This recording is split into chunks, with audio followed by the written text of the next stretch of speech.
नमस्कार। विशेष कुराकानीमा स्वागत छ। म पुण्य प्रसाद अमला। आज हामी पछिल्लो राजनीतिक घटनाक्रम र जबरजस्त रूपमा दुईटा राजनीतिक पोलहरू खडा भइरहँदा यसले पार्न सक्ने दूरगामी प्रभाव र नेपालको राजनीतिमा सधैँ स्थायित्वका नाममा चुनावमा जाँदा स्थायित्वको बखान गर्ने नेताहरू चुनावबाट संसदीय अभ्यासमा गइसकेपछि, संसदमा पुगिसकेपछि, सरकार बनाउने ठाउँमा पुगिसकेपछि भने खिचातानी र त्यही अन्योलतामा रुमलिँदा नागरिकमा बढ्न गइरहेको अन्योलताका विषयमा हामी कुराकानी गर्नेछौँ। हामीसँग हुनुहुन्छ नेपाली काङ्ग्रेसका नेता सुभाष कुमार पोखरेल। यहाँलाई स्वागत छ। धन्यवाद पुण्यजी। प्राइम टेलिभिजन र यहाँलाई जुन यो पछिल्लो राजनीतिक अवस्थाबाट सुरु गरौँ। हजुर, यहाँले लामो समय अगाडिदेखि नेपालको राजनीतिमा भूमिका खेल्नु भएको छ, योगदान दिनुभएको छ। प्रजातान्त्रिक आन्दोलनमा यहाँको भूमिका छ। विगत र वर्तमानको राजनीतिलाई तुलना गर्नुपर्दा कसरी हेर्नुहुन्छ यहाँले? यस्तो छ, अब मूलत 46 सालभन्दा अगाडिको राजनीतिक पृष्ठभूमि एउटा र 46 साल पछाडिको राजनीतिक पृष्ठभूमि चाहिँ अर्को, दुई ढङ्गले यसलाई हेर्नु पर्ला। 46 सालभन्दा अगाडिको राजनीतिक पृष्ठभूमि भनेको हामीले लोकतन्त्र प्रजातन्त्रका नाममा गरिएका सङ्घर्षहरू हुन्। ती विशुद्ध राजनीतिक अधिकारका निम्ति बढी प्रेरित थिए। 46 सालको परिवर्तन पछाडि राजनीतिक आन्दोलन, केही राजनीतिक उपलब्धिहरू प्राप्त भए, शक्ति सन्तुलनका आधारमा संविधान पनि बन्यो। त्यसपछि सामाजिक आर्थिक रूपान्तरणका लागि गरिएको राजनीति। अब यो दुईटा राजनीतिको श्रृङ्खलालाई हेर्नुपर्छ। 46 सालभन्दा अगाडिको परिस्थितिमा राजतन्त्र र काङ्ग्रेस पार्टी मूलत यी दुईटाको शक्ति सङ्घर्षको लडाइँको राजनीति हो। त्यो भित्र कहिले यहाँको कम्युनिस्ट पार्टीहरू राजासँग हुन्थे रणनीतिक रूपमा, कहिले रणनीतिक रूपमा काङ्ग्रेससँग हुन्थे। तर दुईटा राजनीतिक शक्तिका बीचको अन्तरसङ्घर्ष थियो। यहाँ एउटा जनताको प्रतिनिधित्व गर्थ्यो काङ्ग्रेसले, अर्को चाहिँ नि राज्यको प्रतिनिधित्व गर्थ्यो राजतन्त्रले, होइन? त्यसमा मूलत के थियो भने राजा संवैधानिक हुनुपर्छ, राज्य सञ्चालनको अधिकार चाहिँ जनताका प्रतिनिधिलाई दिनुपर्छ। जस्तै यो परिवर्तन र विकासको राजनीति सुरु भएको भनिरहँदा 62-63 पछि त्यही भन्दैछु, त्यसैमा म आउँदैछु। त्यो दोस्रो 46 सालको परिवर्तनपछि मैले तपाईँलाई भने आर्थिक सामाजिक एजेन्डाको राजनीति, खास गरी राजनीतिक उपलब्धि त एकै रातमा पनि प्राप्त हुन्छ। तपाईँ महिनौँ दिनमा, एक महिनैभित्र पनि राजनीतिक अधिकार प्राप्त हुन्छ। अधिकारको लडाइँ सिद्धिने बित्तिकै आर्थिक विकास त एकै दिन हुँदैन नि। जनताको घाँस बाँस कपासको बाँच्न पाउने, खान पाउने, लाउन पाउने अधिकार त एकै दिन प्राप्त हुँदैन, होइन? अनि सामाजिक उत्पीडनहरू छन्, सामाजिक समस्याहरू छन्, मानव समस्याहरू छन्। ती समस्याहरूको हल गर्नु पनि त अलि समय लाग्छ। त्यही कारण 46 सालदेखि यतापट्टि हामी आइपुग्दाखेरि जुन सामाजिक आर्थिक रूपान्तरण हामीले गर्नु पर्थ्यो, काङ्ग्रेस पार्टीको 3 वर्षको कार्यकाल अत्यन्त उन्नत छ। तपाईँले हेर्नु हो भने जिडिपी पनि त्यो बेला 7% माथि गएको छ। तर पार्टीभित्रको अन्तरसङ्घर्ष, काङ्ग्रेस पार्टीभित्रै पनि गिरिजाप्रसाद कोइराला र किशनजीको बिचमा, गणेशमानजीको बिचमा भएको अन्तरसङ्घर्षले त्यो बेला पनि अस्थिरता पैदा गर्यो र त्यो अस्थिरताको लडाइँ चाहिँ 62-63सम्म आउँदा राजा सक्रिय भए। जनआन्दोलनले फेरि राजालाई विस्थापित गर्यो र मूलत काङ्ग्रेस र कम्युनिस्ट पार्टीको संयुक्त मोर्चाले त्यो पुरा परम्परावादी शक्ति चाहिँ त फेरि राजनीतिक रूपमा फालिदियो। तर त्यसपछि फेरि यता आर्थिक सामाजिक रूपान्तरणका निम्ति जुन काम गरिनु पर्थ्यो त्यो काम नभएको कारण अवस्था हो आजको दिनमा। आजको समस्या के हो त भन्दा सामाजिक र आर्थिक एजेन्डामा विषय केन्द्रित राजनीति नहुनु भन्नाले अहिलेका दलहरू, शीर्ष नेता नेतृत्वहरू विकासको गफ गर्छन्, समृद्धिका गफ गर्छन्, तर व्यवहारमा काम चाहिँ त्योभन्दा सत्ताप्रति नै अलि लालायत भए भन्ने देखियो, होइन? यो त सत्य हो नि। हो नि। विकास भनेको के भन्ने कुरा आउँछ। पहिलो कुरा त विकास भनेको चाहिँ मूल मोटो शब्द मात्रै होइन। जस्तो विकास भनेको मैले एउटा उदाहरण, मलाई तपाईँ मेटाफोरिक के अरे यो लयात्मक भाषामा म भन्छु। जस्तो हावा छ, हावा त म बनाउन सक्दिनँ। पङ्खा बनाउन सक्यो भने हावा हामी चाहिँ हावा लिन पाउँछौँ। म सूर्य बनाउन सक्दिनँ, त सूर्यबाट हिटहरू चाहिँ मैले प्राप्त गर्न सक्छु। म पानी बनाउन सक्दिनँ, सिँचाइ गर्न सक्छु, होइन? त्यसो हुनाले म बाटो बनाउन सक्छु तर जमिन बनाउन सक्दिनँ। म चाहिँ बिरुवा उत्पादन गर्छु तर माटो निर्माण गर्न सक्दिनँ। बुझ्नु भएन? त्यही कारण के हो त विकास भन्दाखेरि, विकास भनेको चाहिँ प्राकृतिक स्रोत र मानवको स्किललाई जोडेर मानव हितका निम्ति पर्यावरणीय सन्तुलन कायम गर्दै अगाडि बनाउने, मान्छेको जीवनशैलीलाई सहज सुगम बनाउने विधि हो विकास। विकास त यही हो। त सामान्य अर्थमा विकास त यही हो। त त्यसमा पनि राज्य कसलाई चाहिन्छ भन्दाखेरि राज्य चाहिँ धनीलाई चाहिँदैन, राज्य सीमान्तकृत गरिबलाई चाहिन्छ। गरिब मान्छेहरूका निम्ति, सीमान्तकृत मान्छेहरूका निम्ति, राज्यको पहुँच नभएका निम्ति राज्य पाउने हो। तर तपाईँलाई म भन्छु आजको दिनमा राज्य कसलाई चाहिएको छ भन्दा सर्वाधिक धेरै शक्तिशाली धनीहरूलाई राज्यमा पहुँच राखे गरे। हिजो राजाको पालामा पनि त्यही थियो। आज यता आइसक्दाखेरि पनि पार्टीभित्र त एउटा निश्चित वर्गले, धनी वर्गले, म तपाईँलाई भनौँ अब कम्युनिस्टको भाषामा भन्नुहुन्छ भने अब दलाल पुँजीपति भन्छन् उनीहरूले भन्नलाई, होइन? दलाल पुँजीपति वर्गले आज पनि राज्य सत्तामा कब्जा गरेको छ। केवल यताको पाटो उताको, यताको नरे उता सरे भन्छन् नि नेपाली। कम्युनिस्टहरूले यो सर्वहारा मुक्ति, समानता, विभेद अन्त्य गर्छु भनेको गफमा रहेछ, व्यवहारमा त्यो लागू गर्न होइन रहेछ। यिनीहरू त कम्युनिस्ट होइन नि त, कम्युनिस्ट हुन् नि। तपाईँको भ्रम के छ भने नेपालका कम्युनिस्टहरूले दुईटा भाषा गजब प्रयोग गर्छन्। हामी वामपन्थी कम्युनिस्ट भन्छन्, उनीहरू वामपन्थ होइन। ब्रिटिस पार्लियामेन्टमा के हो भने राजाको विरोध गर्ने लेफ्टिस्ट भए, देब्रेतिर बस्ने भए, राजाको समर्थन गर्ने राइटिस्ट भए। एउटा टोरी भयो, एउटा व्हिग भयो, दुईटा पार्टी भयो। अहिले लेबर पार्टी, त्यहाँ पनि अहिले त्यो पार्टीको रूपान्तरित रूप चाहिँ एउटा लेबर पार्टी भएर आयो, होइन? अर्को चाहिँ नि हाम्रो त्यहाँ छ नि के अरे ब्रिटिस पार्लियामेन्टमा दुईटा पार्टी छन्। त्यसो हुनाले त्यो देब्रेतिर बस्ने प्रगतिशील मान्छेहरूको पार्टी चाहिँ लेफ्टिस्ट पार्टी हो। नेपालमा कम्युनिस्ट पार्टी र लेफ्टिस्ट पार्टीलाई एउटै नजरबाट हेऱ्यो। सेन्टर टु लेफ्ट पार्टी भनेको काङ्ग्रेस पार्टी, कम्युनिस्ट पार्टी होइन। कम्युनिस्टहरू त एकदलीय निरङ्कुशताको पक्षमा हुन्छ, राजनैतिक स्वतन्त्रताको पक्षमा हुँदैन, बहुदलवादी उनीहरू हुँदैनन्, जातीय सम्प्रभुता बढी खोज्छन्। त्यहाँ उनीहरूले काम गर्ने त्यो हो नि त। त्यसो हुनाले हामीले कम्युनिस्ट पार्टीलाई वामपन्थी पार्टी, कम्युनिस्टहरू जब शक्तिमा आउँछन् तब अस्थिरता बढ्छ। त्यो होइन मूल कुरा चाहिँ हो। किन हो भने हामीले समाजमा जुन भाष्य न्यारेटिभ निर्माण गरेका छौँ, जस्तो कम्युनिस्ट पार्टी भनेको गरिबको पार्टी, कम्युनिस्ट पार्टी भनेको चाहिँ नि न्यायको पार्टी भन्ने खालको हामीले बुझेका छौँ नि त, होइन? त्यो चिज चाहिँ नि तपाईँले अहिले देख्नुभयो सत्तामा आइसकेपछि उनीहरूले के गतिविधि गरे। भ्रष्टाचारमा उनीहरूको लालायिता देख्नुभयो, ओम्नी काण्डदेखि ठुल्ठुला भ्रष्टाचारका विषयहरू, होइन? तपाईँले चाहिँ नि यो छिरिङ काण्डसम्म तपाईँले देख्नुभयो।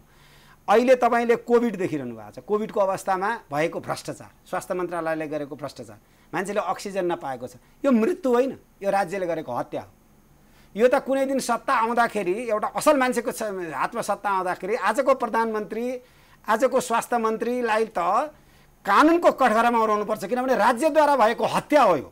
मान्छेले मानव निर्मित गर्ने सामान्य अक्सिजन पनि राज्यले महामारीमा दिन सकेन। त्यसका निम्ति कमिसन खायो, सिन्डिकेट कायम भयो। त्यही कारण यहाँ त कम्युनिस्ट नै होइन नि, कम्युनिस्ट हुन्। अहिले पनि तपाईँ देख्नुहुन्छ नि कम्युनिस्ट पार्टीमा नेकपा विभाजन भयो, त्यसपछि एमाले अहिले चाहिँ नि द्वन्द्वको अवस्थामा छ, विभाजनकै सम्मुख छ। तपाईँकै यही स्टुडियोमा आएर पनि कुनै नेताले इन्टरभ्यू दिएको हुनसक्छ। त आज माधव नेपाल र केपी ओलीको झगडा केवल सत्ताको लेनदेन जस्तो मात्रै गर्दैछन् नि त। मान्य हामीले आशा गरेको युवा नेता योगेश भट्टराईको इन्टरभ्यू हेर्नुभयो अथवा गोकर्ण विष्टको आशा लाग्दा मान्छेहरूको कुरा सुन्नुभयो भने के छ भने केही पनि समस्या छैन, अहिले सब हल भइसक्यो। मानिलियो हिजो उहाँहरूले उठाएका ओलीलाई लगाएका भ्रष्टाचारका 19 बुँदे जुन विषयहरू थिए, संसद विघटनदेखि भ्रष्टाचार गर्ने अपराधी भन्नेसम्मका जुन टर्मिनोलोजी थियो, त्यसमा उहाँहरू बोल्न छोड्नु भयो नि त। कम्युनिस्ट चरित्र अवसर खोजिरहेछन् होइन। सबभन्दा राम्रा मान्छेको त चरित्र त्यस्तो छ भने सबभन्दा नराम्रो मान्छेको कस्तो छ? समाजले आशा गरेका मान्छेहरूको त 1 महिनामा कसरी बोली फेरिन्छ, विचारधारामा दृष्टिकोणका आधारमा पार्टीभित्र बहस हुँदैन। भन्नलाई म एजेन्डामा छु भन्नुहुन्छ, एकता के हो? एकताको आधार के हो? न्याय हो। घरको एकताको आधार के हुन्छ? श्रीमतीलाई तपाईँ अन्याय गर्नुहुन्छ, छोरालाई अन्याय गर्नुहुन्छ, छेउछाउका छिमेकीलाई तपाईँ अन्याय गर्नुहुन्छ भने त्यो एकता हुनसक्छ? एकताका आधार त न्याय हुन्छ। आज ओलीले जुन संविधान मिचे, तानाशाही व्यवस्था गरे, लागू गरे, के हो तानाशाही व्यवस्था? तानाशाह भनेको पद्धति नहुनु, मै राज्य, विधि पद्धति सब मिट्नु, सिद्धान्त केही पनि त्यसको परवाह नै हुँदैन। न लोकको लज्जा हुन्छ, न कानुन र संविधानको पालना हुन्छ। मै नै राज्य हुँ, मभन्दा जान्ने कोही छैन, मभन्दा शक्तिशाली कोही छैन, मैले भन्दा ठुलो योगदान यो मुलुकलाई कसैले गरेको छैन, मै हुँ, आई एम द स्टेट भन्ने कुरा लुई सोरुमले जहिले भन्थे मै राज्य हुँ भने जस्तो तानाशाहको चरित्र त उहाँ यहाँ पनि प्रधानमन्त्री केपी ओलीमा त्यही देखियो। देखिएन त? तपाईँ भन्नुहोस्, देखिएन त? आजको दिन तपाईँ सम्झनुहोस्, हेर्नुहोस्, आजको दिनको सुशासन हेर्नुहोस्। उहाँले न देशलाई नेतृत्व दिन सक्नुभयो, न आफ्नो एकीकृत पार्टी राख्नुभयो। आफूले जोडेको मिलाएको पार्टी भन्नुहुन्छ उहाँ। एकीकरण, उहाँहरूको एकीकरण पनि होइन रहेछ, सम्मिलन हो त्यो, एकीकरण होइन। एकीकरण त सिद्धान्तमा हुन्छ, विचारमा हुन्छ, कार्यक्रममा हुन्छ, डेस्टिनेसन हुन्छ, त्यसको गन्तव्य यहाँ पुर्याउँछु भन्ने हुन्छ। जस्तो तपाईँ आर्यघाट जानुभयो भने मलामका निम्ति यो अस्थिरतामा स्वदेशी राजनीतिज्ञ अथवा स्वदेशी खेल मात्रै होइन विदेशी खेल पनि छ भन्छन् नि। अब हेर्नुहोस्, विदेशी र स्वदेशी भन्ने कुरा यो के हुन्छ भने यो संसार ब्रह्माण्ड चाहिँ नि भौगोलिक चाहिँ विभाजन हो। राज्य भनेको भौगोलिक विभाजन हो। तपाईँले अहिले प्रयोग गरिरहेको क्यामेरा तपाईँको देशको उत्पादन होइन। तपाईँले अहिले प्रयोग गर्नुभएको वाइफाई पनि तपाईँको आफ्नो होइन। तपाईँले वेस्टर्नले तपाईँलाई दिए त्यो प्रयोग गरिनु भएको छ। संसारमा मानवले निर्मित गरेका सहर चाहिँ हामीले प्रयोग गरिरहेका छौँ। त्यही हामी छिमेकीहरूका सम्बन्धमा पनि के छ भने राज्य भनेको त एउटा प्रशासनिक संरचना न हो होइन। त्यस कारणले प्रकृति त एउटै हो। भारतमा जानुभयो भने भारतको पहाड र हाम्रो पहाड त उयो। त्यही कारणले चाहिँ नि विदेशी नभनौँ कि कस्तो हुन्छ भने हाम्रो प्रभावले उसलाई प्रभाव पर्छ। जस्तो सूर्यको प्रभावले मैले यहीँ भने थिएँ होइन, नेपालको स्थायित्व विकासले पो छिमेकीलाई फाइदा होला त। यहाँ अस्थिरता मचाउने, यहीँ राजनीतिक रूपमा सामाजिक रूपमा हरेक रूपमा चाहिँ द्वन्द्वबाट खेल्न खोजे जस्तो होइन। मैले त भने एकअर्काको अस्तित्व छ भनेको जस्तो मैले के अरे सूर्यको वरिपरि को घुम्छ, ग्रह घुम्छन्, ग्रहको वरिपरि उपग्रह घुम्छन्। ग्रह र उपग्रहको घुमाइको सन्तुलनभित्र हामी हुन्छौँ, हामी सबैको छ। हाम्रो प्रभाव भनेको चाहिँ ग्लोबल हुन्छ क्या। नेपालको प्रभाव पनि भारतलाई परिरहेको हुन्छ, भारतको प्रभाव पनि नेपालमा परिरहेको हुन्छ। ऊ ठुलो देश छ होइन, झन्डै 1.5 अर्बको जनसङ्ख्या छ, हामी सानो जनसङ्ख्या छौँ, भूगोल सानो छ। त्यही कारण ठुलो देशको चुम्बकीय गुरुत्व आकर्षण बढी हुन्छ, सानो देशको होला। त्यही तर के हुन्छ भने एकअर्काको छिमेकीहरूका कन्सर्नहरू त हुन्छ नि त। तपाईँको घरमा ओल्लो छिमेकी र पल्लो छिमेकीको कन्सर्न, सीमाको कन्सर्न हुन्छ, सम्बन्धको कन्सर्न हुन्छ। एकले अर्कालाई ठुलो स्वरले बोल्दाखेरि पनि प्रभाव पर्ने हाम्रै घरमा हुन्छ भने हाम्रो देशका सीमाका कन्सर्नहरूलाई हस्तक्षेप बुझ्नुहुन्न। तर आजका दिनमा ओलीले चाहिँ केवल ती कन्सर्नहरूलाई मात्रै एक ठाउँमा राखेको देखिँदैन। उहाँको उत्तरतिरको सम्बन्ध कहिले आकाशीय र तीव्रतर उत्तरतिर लर्किने, फेरि एकै दिन 10 दिनमा सामन्त गोयलसँग भेटिसकेपछि फेरि सर्रै दक्षिणतिर चाहिँ नि लर्किने। उहाँको यो असन्तुलित परराष्ट्र नीति देशका लागि पनि फाइदाजनक कुरा होइन, व्यवस्थाका लागि पनि फाइदाजनक कुरा होइन र छिमेकीसँगको सम्बन्धका हिसाबले पनि दुईटै छिमेकीलाई यसले फाइदा गर्दैन। जस्तै अघि हामी स्थायित्व, विकास, सुशासनका कुरा गर्दै थियौँ। यो सुशासन कायम नगराउनुमा कङ्ग्रेसको पनि योगदान छ। हिजो चाहिँ राजाको प्रत्यक्ष राजाहरूले चाहिँ शासन गरिरहेको, हस्तक्षेप गरिरहेको ठाउँमा पञ्चायतहरूको पनि भूमिका छ भन्ने खालको एउटा आरोप छ नि। यस्तो हुन्छ, अब सुशासन चाहिँ एकै दिनमा ढ्याक्कै चाहिँ नि विकास हुने आइहाल्ने कुरा होइन, त्यसमा नियत हेर्नुपर्छ। जस्तो तपाईँको एउटा घरमा दुखी बाउले छोराछोरीलाई सम्पन्न बनाउनका निम्ति झन्डै 20-25 वर्ष लगानी पर्यो। राम्रो स्कुलमा पढाउनु पर्यो, केयरिङ गर्नु पर्यो, खाएको सुतेको बसेको हेर्नुपर्छ। राज्यको आर्थिक सामाजिक रूपान्तरण गर्ने कुरा, राजनीतिक स्थायित्व दिने कुरा पनि एउटा लामो श्रृङ्खलामा यो चाहिँ यो कस्तो माझिने, उजेलिने, अझ चम्किलो हुँदै जाने होइन। र मान्छे पात्रका लिडरहरूको, नेताहरूको चरित्रले यसलाई चाहिँ मान्छेले रोल मोडेल गर्ने। जस्तो गान्धीको भारतमा उदय भएपछि गान्धीको जस्तो धोती र कुर्ताको चाहिँ एउटा उनी लाग्यो। चर्खा त ठुलो इन्डस्ट्री थिएन, उहाँले सङ्केत के गरेको भयो भने सामान्यभन्दा सामान्य उत्पादन हुन्छ भने पनि तिमी आफ्नो उत्पादन आफ्नैमा प्रयोग गर भन्नुभयो। मान्छेहरू त्यो आफ्नो सामान्य उत्पादन गरेर खानमा लागे। विदेशी निर्यात वस्तुहरूको निर्यात गर्ने, स्वदेशमा धेरै उत्पादन गर्ने, विदेशमा निर्यात गर्ने भन्ने सिद्धान्तका आधारमा उहाँले व्यापक स्वावलम्बन कार्यक्रमहरूको एउटा इन्डिकेसन हो त्यो। त्यसो हुनाले के हुन्छ भने सुशासन पनि यस्तै नै चिज हो। सुशासन एकै दिनमा हुने होइन, तर तपाईँले तुलना गर्नुपर्छ। हाम्रो पालामा चाहिँ रामराज्यै थियो, अहिले चाहिँ भएन, म यो भन्दिनँ। हाम्रा पालामा पनि केही विकृतिहरू, विसङ्गतिहरू देखिए। हाम्रा पालामा देखिएको विकृति र विसङ्गति र आजको विकृति र विसङ्गति चाहिँ नि आकाश जमिनको छ। हिजो नीतिगतमा अलिकति लुकीछिपी पात्र केन्द्रित हुन्थ्यो, अहिले चाहिँ नेतृत्व गर्ने, सरकारको नेतृत्व गर्ने व्यक्ति नै संलग्न होइन। त्यो आकाश जमिन यस अर्थमा छ, कस्तो छ भने गिरिजाप्रसाद कोइरालाहरू चाहिँ 15 साल 7 सालदेखि लड्दै आउनुभयो। एकैचोटि राजनीतिक आन्दोलनबाट नेतृत्व गर्न आउनुभयो। आउँदाखेरि उहाँहरूसँग अनुभव थिएन। यसै ठुलो लोकतन्त्र आइहाल्छ कि जिम्मेवारी आउन त आउँछ, तर हामीले नै सम्हालिहाल्नुपर्छ कि भन्ने एउटा तयारी पनि नहुने अवस्था थियो होला भन्छु म। तर उहाँहरूको नियतमा उहाँले केही गरौँ देशलाई भन्ने भावना थियो। त्यही काम गर्दै जाँदाखेरि नियत राम्रो गर्ने हिसाबले पनि कहिलेकाहीँ नराम्रो हुने कुरा एउटा भयो, नजानेर हुने कुरा, नसकेर हुने कुरा, नबुझेर हुने कुरा। तर हामी चाहिँ 48 सालदेखि 46 साल 48देखि त चुनावै भयो। त अहिलेको केपी ओली त 51 सालमा त म त गृहमन्त्री हुनुहुन्थ्यो नि। 51 देखि झन्डै 81 30 वर्षसम्म सत्ताको वरिपरि बसेका मान्छेहरूको कुनै विचारधारा नभएर उहाँ त गृह हुनुभयो, परराष्ट्र हुनुभयो, पार्टीको नेता हुनुभयो, सभापति हुनुभयो, 2 चोटि प्राइम मिनिस्टर हुनुभयो भनेपछि पहिलोभन्दा दोस्रो प्राइम मिनिस्टर झन् नराम्रो, पहिलोभन्दा दोस्रो प्राइम मिनिस्टर अझ आधुनिकवादी, पहिलोभन्दा दोस्रो प्राइम मिनिस्टरले धेरै राम्रो गर्नुपर्ने, अनुभवी मान्छेले त राम्रो गर्नुपर्ने नि त, झन् बढी भ्रष्टाचार, त्यस्तै मान्छेहरूको पेरिफेरी होइन, पार्टीभित्र पनि गुन्डाराज, पार्टी बाहिर पनि गुन्डाराज, पुलिसहरू प्रशासन हतोत्साही गर्ने, कार्यकर्तालाई उत्साहित गर्ने, त्यो पनि पार्टीभित्र पनि सिङ्गो पार्टी होइन, एउटा गुटभित्र पनि आफ्नो र अर्को गरेर उहाँले जुन शासन चलाइरहनु भएको छ।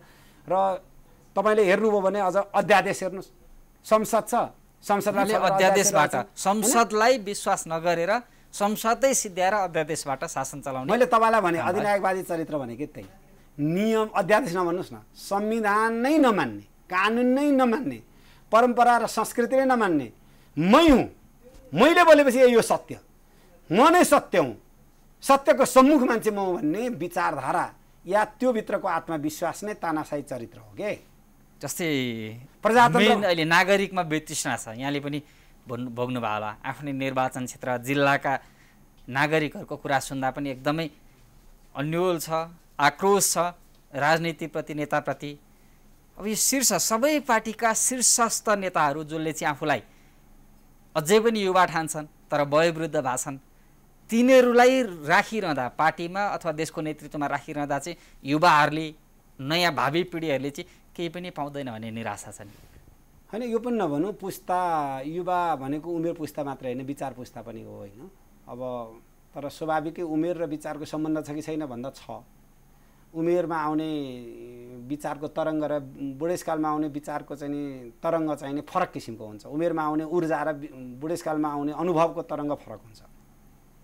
त्यस हुनाले पार्टी पनि के हुन्छ भने युवाहरूलाई मात्रै दिनुपर्छ, अरू चाहिँ गैर युवा छोडिदिइहाल भन्ने कुरा होइन। राजनीति दिइने भन्दा पनि लिइने चिज हो। पार्टीभित्र पनि के हुन्छ, युवाहरू अग्रसर भएन, त्यहाँभित्र पनि के हुन्छ भने विधि छ, प्रक्रिया छ, अधिवेशन लड्नुपर्छ होइन। अब साथीहरूले अब युवाहरूले लिनु नै भएको छ नि। शेरबहादुर देउवा प्रधानमन्त्री हुँदा 51-52 वर्षको हुनुहुन्थ्यो, हाम्रै झन्डै उमेरमा उहाँ प्रधानमन्त्री बन्नुभयो होइन। अब बिपी कोइराला 44-45 वर्षमै आउनुभयो। अब पार्टीको एउटा लामो श्रृङ्खला छ। अब 7 सालदेखिका मान्छे लामो समयसम्म 4-5 चोटि नेतृत्वमा जाने, यहाँले अघि कुरा गर्नुभयो, जुन पात्रबाट शासकीय नेतृत्वमा सरकारको नेतृत्व गर्दा चाहिँ सुशासन भएन, विधि भएन, पद्धति भएन, आलोचना बढी भयो अनि त्यो प्रति जनताले चाहिँ गुनासो गरे, त्यही पात्र बारम्बार सरकारमा दोहोरिनुपर्ने, मन्त्रीमा दोहोरिनुपर्ने विचार, ती गतिविधिले चाहिँ नागरिकमा वितृष्णा पैदा भयो, ती नेतृत्वप्रति, नेताप्रति चाहिँ वितृष्णा पैदा भयो। त्यसमा दुईवटा पार्टमा हेरिदिनुपर्छ।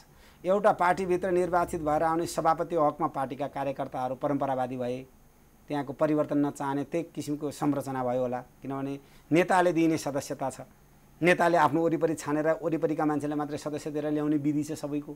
त्यसो हुनाले आफ्नै वरिपरिका आफूले बनाएका कार्यकर्ताबाटै आफू चुनिने भएको हुनाले त्यो आम जनतामा त्यो जान सकिन पार्टीको हकमा। तर जनताको हकमा सबभन्दा गलत मान्छेलाई बारम्बार जनताले जिताएको होइन। सबभन्दा तपाईँले अयोग्य र गुनासो जोसँग गर्नुहुन्छ, आज ओलीलाई गुनासो गर्नुहुन्छ त ओलीलाई भोट कसले दियो? ओलीलाई त नेपाली जनताले भोट दियो होला नि त। स्थायित्वको नाममा, सुशासनमा, राष्ट्रवाद, अन्धो राष्ट्रवादको नाममा नबुझिकन आखिर सबभन्दा उनी त राष्ट्रघाती उनी नै रहेछन्। तपाईँले विषादी ल्याउने, इन्डियासँगको विषादी ल्याउने बेलामा पनि तपाईँले कुरा देखिहाल्नुभयो। अहिले सामन्त गोलसँगको भेट पनि जनताले चाहिँ सुसूचित हुन पाएनन्। अहिले चाहिँ नि राजापासँगको सरकार गठबन्धन पनि तपाईँले देखिरहनु भएको छ। हिजोसम्म सबै तिमीहरूको हो, बिहार पनि मिसाउ भन्ने मान्छे होइन त। आजको त्यो बोली कता गयो? हिजो त्यो बोल्नु पनि देशलाई भड्काउन, देशलाई द्वन्द्वमा लान, आफ्नो स्वार्थका निम्ति नेपाल विभाजित भए होस्। किनभने तराईको एउटा राजनीतिक दलका नेताहरूलाई या तराईलाई उपेक्षा गरेर नेपालमा एउटा साम्प्रदायिक अथवा क्षेत्रीय अतिवाद सिर्जना गर्ने खालको जिम्मेवार नेताबाट हिजो गरिएको काम पनि अतिवादी थियो, आज पनि अतिवादी छ। त्यसो हुनाले के हुन्छ भने जनता त यिनी हुन् नि भोट दिएको। बारम्बार जित्ने नेता दोषी होइन, बारम्बार जिताउने जनता दोषी भयो। अहिले जनतालाई दोषी म भन्दिनँ, तर जनतालेको मानसिकता चाहिँ नि सोच चाहिँ सर्ट साइटेड हुन्छ, छोटो हुन्छ। जनता छिटै बिर्सन्छ होइन, धेरै लामो सम्झिरहँदैन जनता। त्यसो हुनाले जनताले आफ्नो मतदान प्रयोग गर्दाखेरि दोषी नभनौँ, अब बुद्धिमानीपूर्वक ढङ्गले मतदान भएन। पार्टी त्यसको नेता भन्दा पनि व्यक्तित्वले गर्न सक्ने समाजमा राष्ट्रमा दिन सक्ने योगदान हेर्नु पर्यो मतदाताले हेर्नु पर्यो। किन हेर्नु पर्यो भने मतदाताको विवेक चाहिँ नि मान्छे त विवेकी जात हो नि त। अरू प्राणीभन्दा मान्छे उन्नत किन छ? अरू भन्दा माथिको किन मानिन्छ? मान्छे उन्नत किन मानिन्छ? सृष्टिका सबै प्राणीहरूभन्दा उपल्लो किन मानिन्छ? किनभने मान्छे विवेकी छ। त मतदान जस्तो चिज गर्दाखेरि तपाईँले आफ्नो विवेकलाई बन्धक राखेर मतदान गर्नु हुँदैन। पार्टी देशभन्दा पार्टी ठुलो होइन, पार्टी व्यक्तिभन्दा पार्टी ठुलो होइन, के अरे व्यक्तिभन्दा पार्टी ठुलो, पार्टीभन्दा देश ठुलो। त्यसो हुनाले हामीले के गर्यौँ भने व्यक्ति रोज्ने ठाउँमा देशलाई नै कैदी बनाइदिन्छौँ, व्यक्ति रोज्दा पार्टी नै कैदी बनाइदिन्छौँ। अहिले केपी ओलीलाई महान बनाउनका निम्ति हामीले त्यही पार्टीलाई विभाजित गर्न खोजिरहेका छौँ नि त, त्यही भित्रका कार्यकर्ताले, छ कि छैन? त्यसो हुनाले मान्छेको छनौट गर्दाखेरि विवेकपूर्ण ढङ्गले छनौट गर्नुपर्छ, इमोसनमा। नेपालमा त जनताले होइन कार्यकर्ताले भोट हाल्छन्, कार्यकर्ता पङ्क्ति नै बढी छ। कहिले कुन कार्यकर्तासँग कुन नेतालाई चित्त बुझ्दैन त्यसको प्रतिशोध स्वरूप अर्को पक्षमा चाहिँ मत जान्छ। नत्र जो चाहिँ पार्टी आबद्ध भएका सङ्गठनहरू छन् सबैमा राजनीति, विद्यार्थी सङ्गठन भन्यो, शिक्षक सङ्गठन भन्यो, किसान सङ्गठन भन्यो, एनजिओमा सङ्गठन भन्यो, कर्मचारीमा सङ्गठन भयो, यो राजनीतिक प्रभावले पनि अलिकति एकदमै असर पर्यो भन्ने मूल कुरा चाहिँ के छ भने राजनीतिक पार्टीहरू चाहिँ कस्तो हुनुपर्छ भन्ने एउटा बहस चाहिँ अहिले समाजमा चाहिँ अत्यावश्यक भएको छ। दुईवटा बहस, एउटा बहस पार्टीभित्रको आन्तरिक लोकतन्त्र पार्टीको मात्रै विषय हो कि र पार्टीहरूलाई लोकतान्त्रिक गर्नुपर्ने विधि चाहिँ कस्तो हुनुपर्छ होइन, अथवा पार्टीका कार्यकर्ता र पार्टी संरचना कस्तो हुनुपर्छ भन्ने कुरामा चाहिँ एउटा बहस आवश्यक छ। अब अहिले हामीले चाहिँ कस्तो भयो भने लोकतन्त्र भन्ने बित्तिकै अहिले लोकतन्त्र छैन, अहिले दलतन्त्र छ। बुझ्नु भएन? लोकतन्त्र भनेको त आम जनताको पहुँचको विषय हो। आम जनताको पहुँचको विषय भनेको धनीको मात्रै होइन, गरिबको उपेक्षितको अघि नै भने मैले। जस्तो सडक धनीले त आफैले बनाउन सक्छ, खानेपानी त धनीले आफैले लिएर आउन सक्छ, तर गरिबले लिएर आउन सक्दैन। जो दुर्गममा बस्छ त्यसलाई सडक दिनु पर्यो, खानेपानी त्यसलाई दिनु पर्यो, स्वास्थ्य अवस्था त्यसलाई दिनु पर्यो। आज राज्य त्यसका निम्ति छैन, आज तिनका निम्ति राज्य नजिक छैन। त्यसो हुनाले के हुन्छ भने आजको चाहिँ नि लोकतन्त्रलाई बलियो बनाउने जुन मेकानिजमहरू छन् ती मेकानिजमहरूमा जनताको पहुँच पुर्याउनु पर्यो। ती जनताको पहुँच पुर्याउनका निम्ति ती संस्थाहरूलाई दलतन्त्रबाट मुक्त गर्नु पर्यो। जस्तो आजको दिनमा तपाईँ हेर्नुहोस् संवैधानिक निकायहरू, संवैधानिक निकाय भनेको निर्वाचन आयोग, निर्वाचन आयोग पनि पार्टी कार्यकर्ताको पोल्टामा, त्यसले चाहिँ नि निष्पक्षताको प्रश्न उठ्यो। अख्तियार जस्तो अर्धन्यायिक निकायमा अब त्यो अख्तियारको जस्तो निकायमा नियुक्ति गर्न पार्टी नै विभाजन, प्रचण्ड नचाहने, ऊ नचाहने, उसले ऊ नचाहने भनेपछि अध्यादेश ल्याउनु पर्ने, सारा संविधानको मर्म जनताको गर्ने, वृद्धि विकास गर्ने, लोकसेवा आयोगमा त्यस्तै। अब लोकसेवा आयोगसम्म लोकसेवा आयोगसम्म बच्या छ। तपाईँले लोकसेवा आयोगमा आएका मान्छेहरू र लोकसेवा, किनभने तपाईँले लोकसेवा आयोगमा को आयो भन्नुभन्दा पनि लोकसेवा आयोगको जुन सिस्टम छ त्यो सिस्टममा हेर्नुहुन्छ भने आज नेपालका गरिब दुखी निमिका उपेक्षित मान्छेहरू जाँच दिएर यो सत्ताको नजिक, संरचनाको नजिक, राज्य संरचनाको नजिक आउने एउटै संस्था हो नेपालमा, त्यो लोकसेवा।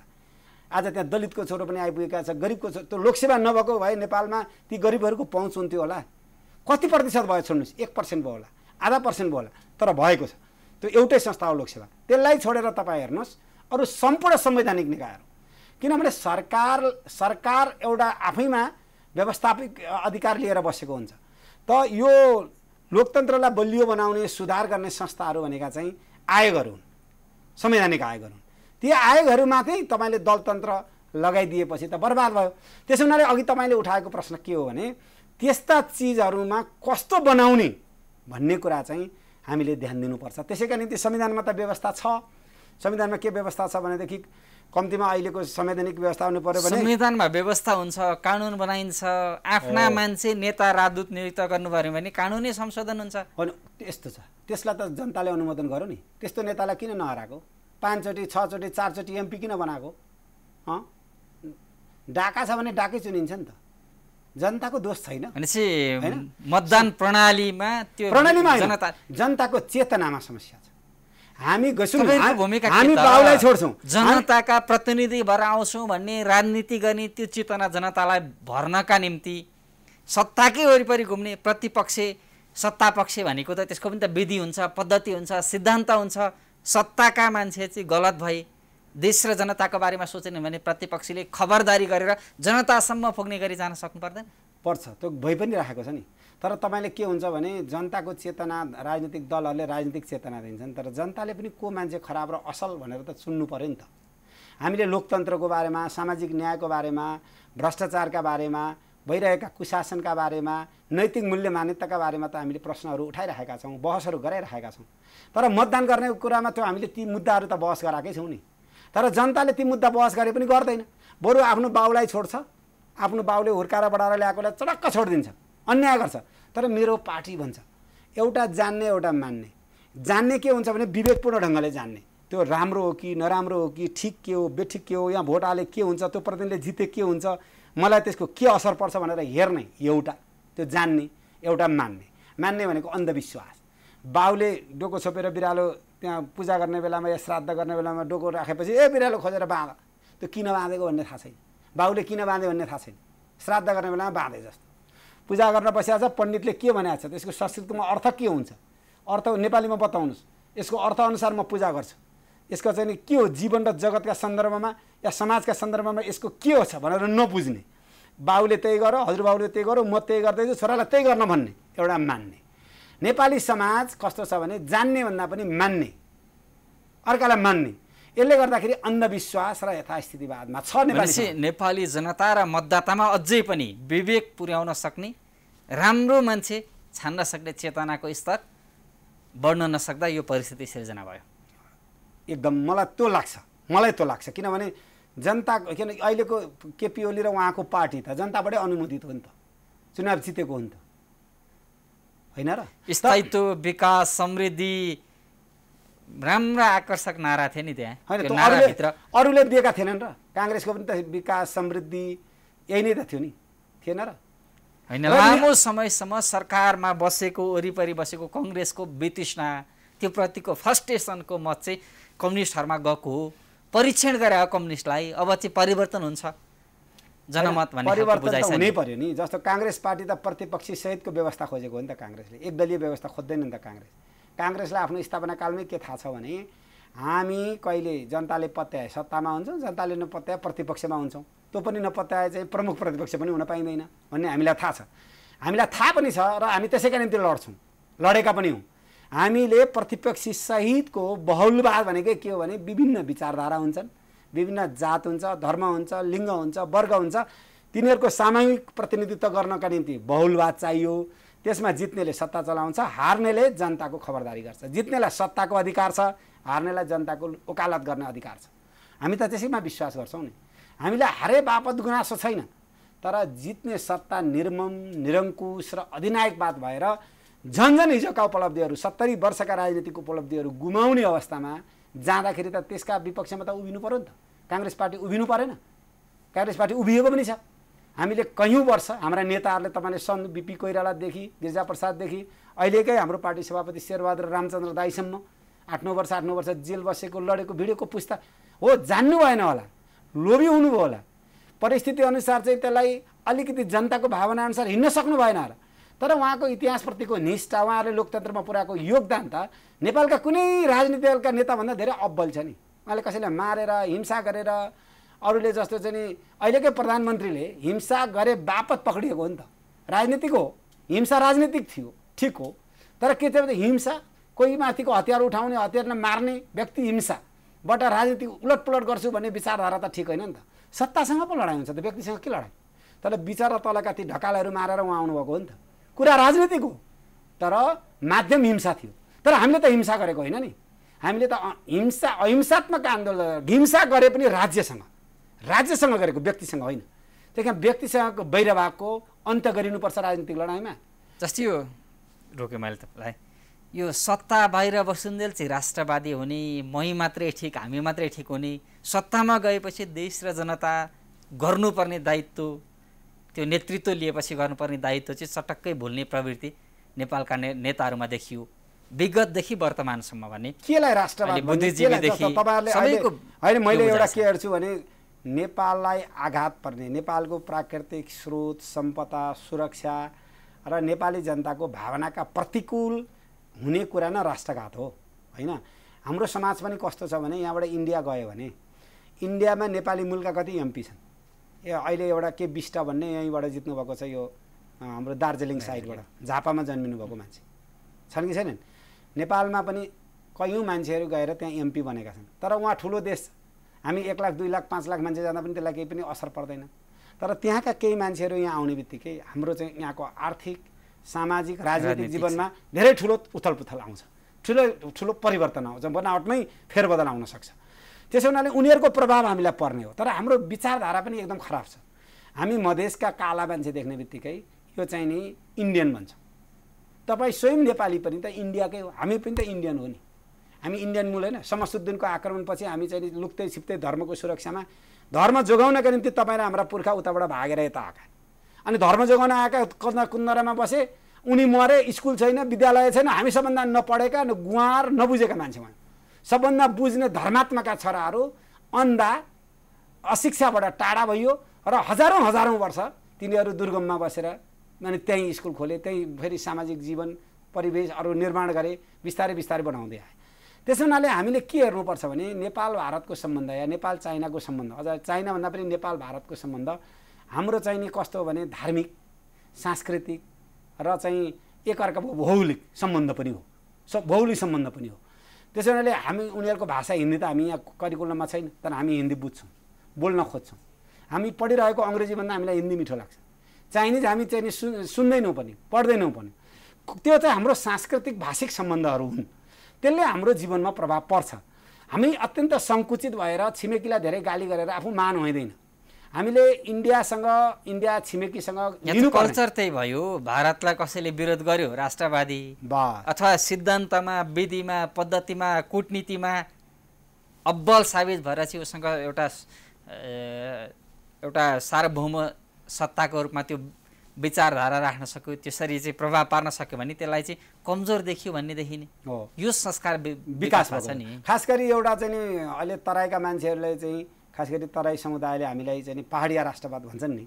अब त्यो भन्नेभित्र पनि हामीले अलिकति उहाँहरूको कुरा सुन्नुपर्छ, किनभने त्यो धेरै उहाँहरूले चाहिँ नि उठाएको कुराभित्र उहाँहरूलाई हेप्ने, उहाँहरूलाई चाहिँ नि अलिकति रङका आधारमा हेपिएको, हामी चाहिँ होइन सत्तामा बसेर हेपिएको जस्तो फिल आफ्नै दाजुभाइलाई गर्नु हुँदैन। एक दोस्रो कुरा, हाम्रा जुन राष्ट्रिय स्वार्थहरू छन्, जस्तो हामी यहाँ चाहिँ नि बिजुली छ धेरै, हाम्रो पानी छ धेरै, त पानी वितरण गरेर भारतलाई चाहिँ हामीले बजार दिनुपर्ने हुन्छ होइन।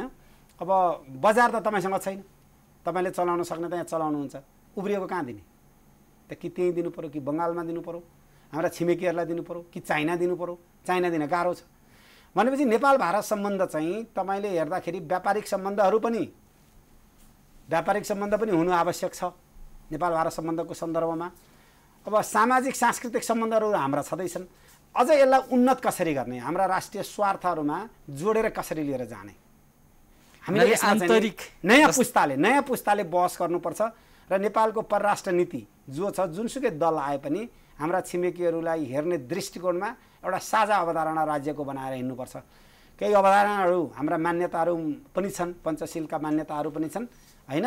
ती पञ्चशीलका माध्यममा हामीले केही रिभ्यू गर्नुपर्ने हाम्रा केही नेसनल इन्ट्रेस्टहरू छन् भने हामीले चाहिँ त्यो इस्युमा एक भएर आफ्ना छिमेकीहरूसँगको सम्बन्धलाई विकास गर्नुपर्छ। गाली गरेर हाम्रो उन्नति हुँदैन। जस्तै जात जाति बिचमा गाली, फरक धर्म, अलग धर्म मान्ने आस्थाप्रति गाली, कलरसँग गाली, र एउटा दलले मधेसको प्रतिनिधित्व गर्छु, तराईको प्रतिनिधित्व गर्छु भने त्यो प्रति नै अथवा ब्राह्मणवादमा आधारित हुने दलहरूको गाली, हामीले आन्तरिक लोकतन्त्र बलियो बनाउन नसकेर यहाँका जात जाति बीच, धर्म संस्कृति बीच चाहिँ भाइचारा स्थापना गर्न नसकेर हामी कमजोर भयौँ, यो बुझायो होइन? त्यो त आन्तरिक यस्तो मूल कुरा चाहिँ केही त हाम्रो आन्तरिक समस्या पनि हो, किनभने घरको समस्या हल भयो भने हामीसँग तागत पैदा गर्छ।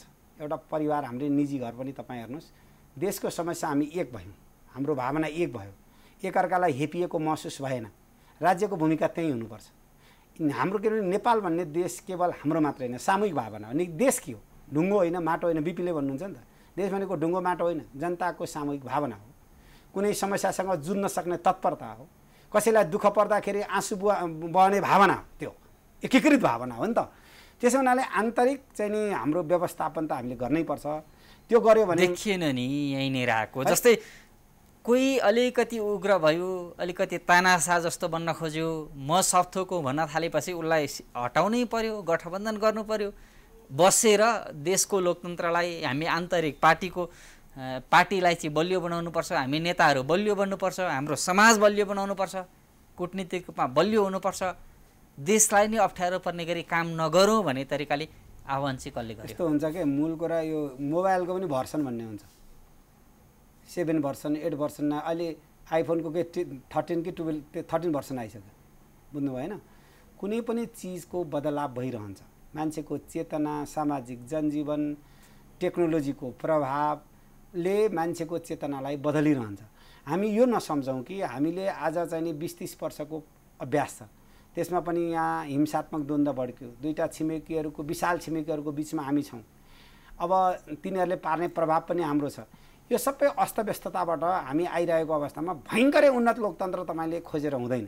त्यो बिस्तारै होइन, दलहरूले नेताहरूले हामी मिलौँ, आन्तरिक लोकतन्त्र बलियो बनाऊ, पार्टीहरू बीच एकौँ, देश र जनतालाई सङ्कट पर्ने गरी यो महामारीमा अप्ठ्यारो पर्ने गरी अगाडि बढ्नुहुन्न भनेर आह्वान गरे पनि, सार्वजनिक अपिल गरे पनि नागरिकमा ओहो हाम्रा लागि रहेछ नि दल, देशका लागि रहेछ नि दल नेता भन्ने हुन्थ्यो नि। यहाँ त कुर्सी सत्तामा राख्ने र झार्ने भन्दा बाहेक अरू केही पनि खेल खेलेन नेताहरूले, दलहरूले भन्ने भ्यालुमा। जस्तो राजनीतिक दलहरू विचारको आधारमा, कार्यक्रमको आधारमा, दृष्टिको आधारमा एक हुनुपर्ने, हामीले देशलाई कता लैजाने भनेर गन्तव्य किटान गरेर हिँड्नुपर्ने, केवल सत्ता मात्रै चलाउने, एउटा परम्परावादी सत्तालाई मात्रै चलाएर हिँड्ने विधिले चाहिँ हामी कमजोर हुन्छौँ, व्यवस्था कमजोर हुन्छ भन्ने कुरा तपाईँको सत्य हो। र खास गरी झगडा नगर्ने, प्रतिस्पर्धा गर्ने। लोकतन्त्रको सुन्दर पक्ष भनेको के हो भने झगडा भनेको चाहिँ नकारात्मक ऊर्जा हो, त्यो जे राम्रो गरे पनि यो राम्रो होइन भन्ने झगडा। अर्को चाहिँ प्रतिस्पर्धा, राम्रो गर्ने, तँभन्दा म बेटर गर्छु, तपाईँभन्दा म राम्रो गर्न सक्छु भनेर कामको लागि प्रतिस्पर्धा गर्ने, होइन? त्यसैले लोकतन्त्र भनेको झगडाको व्यवस्था होइन। आज झगडाको व्यवस्था भइरहेको छ, पार्टीभित्र पनि झगडा, पार्टी बाहिर पनि झगडा। त्यसो हुनाले लोकतन्त्रलाई अझ प्रतिस्पर्धात्मक कसरी बनाउने, उच्च स्तरको नैतिकतामा आधारित, नीतिमा आधारित, कार्यक्रममा आधारित, संस्कृतिमा आधारित, जीवनशैलीमा अझ सादा जीवनशैलीमा आधारित समाज कसरी बनाउने, होइन? परनिर्भर नहुने, आत्मनिर्भर हुने अर्थतन्त्र कसरी बनाउने? अहिले त एउटा ग्लोबल ट्रेन्ड नै के छ भने परनिर्भर छ। अहिले चाहिँ अमेरिका पनि परनिर्भर छ, आत्मनिर्भर छैन। तर ऊ के छ भने परनिर्भर भए पनि उसको निर्यात धेरै छ, आयात कम छ। हाम्रो चाहिँ के छ भने संसारै एकअर्काप्रति हाम्रो चाहिँ के भयो, आयात धेर छ, निर्यात छँदै छैन, शून्य छ, व्यापार घाटा छ। देखिएन नि अघि भने जबरजस्त दुईटा धारमाथि दुईटा पोलका रूपमा राजनीति, कोही विपक्षी गठबन्धन, कोही सत्तापक्षको नाममा दुर्विकृत हुँदा देश कमजोर भयो, व्यवस्था कमजोर भयो, राजनीति स्थायित्व भएन। यस्तो हुन्छ ध्रुव, यो त यो बुझाइमा त दुईटै गठबन्धन चाहिँ अस्थिरताका निम्ति चाहिँ कारक छन् भन्ने नागरिकमा बुझाइ छ। विपरीत ध्रुव नै आकर्षित हुने हो संसारमा। यहाँ पोल, चुम्बकीय पोल राख्नु भयो भने विपरीत ध्रुव आकर्षित हुन्छ कि हुँदैन? संसारमा के हुन्छ भने तपाईँको दिमाग पनि दुईटा छ, तपाईँको शरीर पनि दुईटा छ, ऊर्जा पनि अँध्यारो र उज्यालो छ। संसार चाहिँ दुईवटा विचारधारामै हिँड्ने हो। सूर्य नै पनि आधा उज्यालो छ, आधा आधा कसरी पत्याइदिउँ? सुन्नु न, कोही हिजो तपाईलाई मात्रै भन्दैछु, सम्बन्धै हुनुहुन्न भने विचारधाराका राजनीतिक दल एक ठाउँमा। विपरीत विचारधाराहरू बीचको एकता हो लोकतन्त्र, विपरीत आयामहरू बीचको एकत्व भाव हो लोकतन्त्र, विपरीत व्यवस्थाहरूको बीचको एकता हो लोकतन्त्र। तर त्यहाँ के हुन्छ भने विचारको, कार्यक्रमको, नीतिको स्पष्टता आवश्यक छ। नेपालका राजनीतिक दलहरूमा यसको आधारमा आज विभाजन भएको छैन। जस्तो म भनौँ, यहाँ एउटा भाइ कम्युनिस्ट छ, एउटा भाइ काङ्ग्रेस छ, एउटा भाइ साझा पार्टीमा छ, एउटा भाइ राप्रपामा छ। एउटै घरको भाइले के भन्छ भने राजा चाहियो भन्छ, एउटै भाइको भाइले के भन्छ म कम्युनिस्ट भन्छ। कम्युनिस्ट के हुन्छ भने निजी सम्पत्ति विरोधी हुन्छ, त्यसलाई राष्ट्रियकरण गर्नुपर्ने हुन्छ, उसले त्यो पढ्दैन। म किन कम्युनिस्ट भएको भन्दाखेरि यो दाजुले काङ्ग्रेसमा पहुँच पुर्यायो, म भाइले चाहिँ पाइन, अवसरको लागि राजनीति अवसर प्राप्त गर्ने साधन मात्रै होइन, यो सामाजिक आर्थिक रूपान्तरणको पाटो, यो समाजको नैतिक आधार निर्माण गर्ने एउटा महान राजकीय कार्यभार हो भन्ने पनि हामीले बुझ्नुपर्छ। हामी अन्त्यमा छौँ कार्यक्रमको। अब यो भाँड भैलो छ, दुई धारको राजनीति चलिरहेछ। अब निकास कसरी, यो अन्योलताबाट देश र जनतालाई निकास दिने अन्त्यमा? होइन निकास त यो के हुन्छ भने भौतिक विज्ञानमा चाहिँ यो अन्तर्द्वन्द्वबाटै व्यवस्थित हुन्छ होइन। अब अहिलेको संवैधानिक निकास भन्नुभएको हो भने अब यसका दुईवटा कुरा छन्। प्रधानमन्त्रीले यो चाहिँ अब संसद विघटन गर्नुभएको छ। अब संसदको पूर्णपाठ पनि के अरे सर्वोच्चको पूर्णपाठ पनि नआइरहेको अवस्थामा फेरि उहाँले विघटन गर्नुभयो। उहाँले अहिलेसम्म कुनै पदबाट पनि उहाँले आफ्नो कुनै एउटा धाराबाट विदा भएपछि उहाँले नैतिक रूपमा राजीनामा पनि दिनुभएको छैन। न विश्वासको मत लिँदा दिनुहुन्छ, न फेरि संसद पुनर्स्थापना आउँदाखेरि दिनुहुन्छ। राजीनामा त उहाँ दिँदै दिनुहुन्न। उहाँ त्यहीँभित्र चाहिँ अनैतिक गठबन्धन, त्यहाँ चाहिँ नि बहुचक्री काम, क्या बहुचक्री भनेको नचाहिँदो षड्यन्त्र बदमासी गरिरहनु भएको छ। त्यसो हुनाले एउटा त अहिले अदालतमा भएको मुद्दा मलाई लाग्छ सर्वोच्च अदालतले पुनर्स्थापना गर्ने दिशातिर लैजाला। तर त्यसबाट पनि संसदमा त्यो फर्किसकेपछि अब कसैको पनि बहुमत पुग्ने अवस्था आजको दिनमा देखिँदैन। त्यसो हुनाले अबको निकास, राजनीतिक निकास भनेको चाहिँ त निर्वाचनै हो। तर निर्वाचनै मात्रै पनि आजको भाँडभैलोको अन्त्य होइन। त्यो एउटा अहिलेको लडाइँको गन्तव्यको नयाँ फ्रेस म्यान्डेट लिएर आउने कुरा चाहिँ त हुन्छ। त्यसपछिको नेपालको आर्थिक सामाजिक रूपान्तरण गर्नका निम्ति दलहरूसँग किन हामी के का आधारमा एकता गर्छौँ? जस्तो पुष्पकमल दाहालसँग हाम्रो एकताको आधार के हो? उहाँ के लोकतन्त्रप्रति अब पूर्ण भरोसा गर्न लायक, केपी ओलीभन्दा उहाँ बढी परिष्कृत भएर आएको, एउटा सेन्टर टु लेफ्ट एउटा समाजवादी आन्दोलनमा समर्पित भएर आउनुभएको, काङ्ग्रेसलाई गाली नगर्ने भएर आउनुभएको, या काङ्ग्रेसका विचारधारासँग केही कुरा स्वीकारोक्ति गरेर आउनुभएको हो त? हो भने त्यो लिपिबद्ध हुनु पर्यो। आज शेरबहादुर देउपालाई केपी ओलीसँग झगडा पर्ने बित्तिकै शेरबहादुरलाई प्रधानमन्त्री बनाउन उहाँ हिँड्नुहुन्छ। भोलि शेरबहादुरसँग झगडा गर्ने बित्तिकै केपी ओलीसँग हिजो गठबन्धन गर्नुभएको फेरि उहाँ गर्न थाल्नुहुन्छ। यो गठजोड र गठबन्धन एकअर्कालाई आग्रह र पूर्वाग्रह राखेर विचारधारामा आधारित कार्यक्रम नबनाउने, नीतिमा आधारित कार्यक्रम नबनाउने, लोकतन्त्र र अहिलेका विधि प्रक्रियालाई मिचेर हिँड्ने र नयाँ व्यवस्थाका निम्ति खोजी नगर्ने विधिले चाहिँ त निकास दिँदैन। त्यसो हुनाले हामीले चाहिँ अबको एकता, राजनीतिक दलबीचको एकता पनि चाहे सरकार बनाउँदा होस्, चाहे सहकार्य गर्दा होस्, नीतिमा आधारित, कार्यक्रममा आधारित, दृष्टिकोणमा आधारित र मिसन गन्तव्यमा आधारित राजनीतिले मात्रै त्यहाँ पुर्याउँछ। त्यसका निम्ति नैतिक धरातल बलियो भएको, इमान्दार व्यवस्थाप्रतिको इमान्दार नियत सफा भएको, नैतिक धरातल क्लियर भएको मान्छेले त्यसलाई चाहिँ सफाचट गर्न सक्छ। हस्, यो महत्त्वपूर्ण समय र संवादको लागि धन्यवाद। यहाँले मौका दिनुभयो, प्राइम टेलिभिजनले बोलाउनु भयो। म पुण्यजी र यहाँको टिमलाई विशेष आभार व्यक्त गर्न चाहन्छु कि मैले र मेरो पार्टीको तर्फबाट तपाईँलाई, आम जनतालाई, श्रोतालाई होइन आफ्नो विचार राख्न पाएँ, यसका प्रति म आभारी छु। हस्, धन्यवाद। उहाँ हुनुहुन्थ्यो नेपाली काङ्ग्रेसका नेता सुभाष कुमार पोखरेल। पछिल्लो राजनीतिक घटनाक्रम र राजनीतिमा सँगसँगै राजनीतिमा हुनुपर्ने नैतिकता र अबको राजनीतिक निकासको बारेमा उहाँसँग हामीले विशेष कुराकानीमा संवाद गऱ्यौँ। अहिलेलाई विशेष कुराकानी यति नै। प्राइम टाइम्स टेलिभिजन हेर्दै रहनुहोला। नमस्कार।